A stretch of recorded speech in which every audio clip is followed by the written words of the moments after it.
अगले चरण में हम चलते हैं और FIG का दूसरा पार्ट जो है बागवानी फसल विविधीकरण। इस FIG के क्या उद्देश्य हो सकते हैं? इस FIG के हम अगर लक्ष्य के बारे में बात करें, आय बढ़ाने के लिए विविध बागवानी फसलों की पहचान और खेती।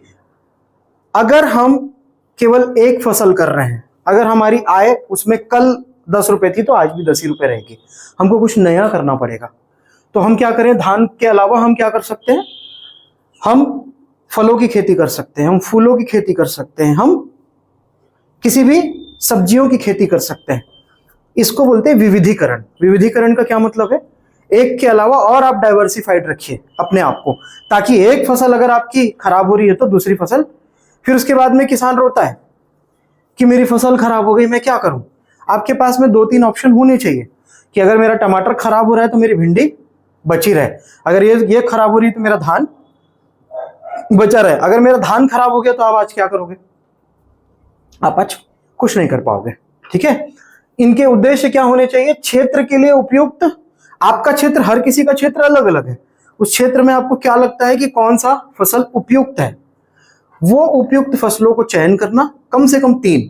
ठीक है, और उच्च मूल्य वाली बागवानी फसलों की पहचान कर उन्हें शुरू करना। जैसे आपके क्षेत्र में हम कर सकते हैं मिर्ची, राइट? उच्च दाम देती है मिर्ची। मिर्ची तो लगभग हर क्षेत्र में हम हमारे जलवायु के अकॉर्डिंग कर सकते हैं। ठीक है, उसके अलावा भी आपको पहचान करनी है कि आप किन 3 फसलों में काम करेंगे, और अपने FPO के अंदर जो आपका किसानों का समूह है जिसे हम FIG कह रहे हैं, उनको आप प्रशिक्षित करेंगे, है ना? जैसे हमारे बीच मौजूद एक FPO है जो जशपुर जिले से है, जशपुर जिले से कुनकुरी से बिलोंग करते हैं। इन्होंने वहां खीरे की खेती को बढ़ावा देने के लिए कुछ शुरुआत की 4 महीने पहले। अब उनकी फसल आने लग गई, है ना? 10 कुंटल प्रतिदिन खीरे का उत्पादन वहां शुरू हो चुका है। तो अब ये क्या करेंगे? वहां पर एक मॉडल क्रिएट करेंगे और दूसरों को प्रोत्साहित करेंगे कि देखो ऐसे भी खेती की जानी चाहिए। ठीक है, फिर क्या इनके उद्देश्य हो सकते हैं? फसल विशिष्ट खेती तकनीकों पर प्रशिक्षण प्रदान करना। अब इन्होंने क्या किया? खीरे का उत्पादन शुरू करवाया। उदाहरण के तौर पे इनको कौन सी और नई तकनीक या नई जानकारी या नई सिस्टम से काम कराया जाए कि इनका खीरे का उत्पादन और ज्यादा अच्छा और प्रभावी ढंग से किया जा सके, इसमें उनको प्रशिक्षण दिलवाना।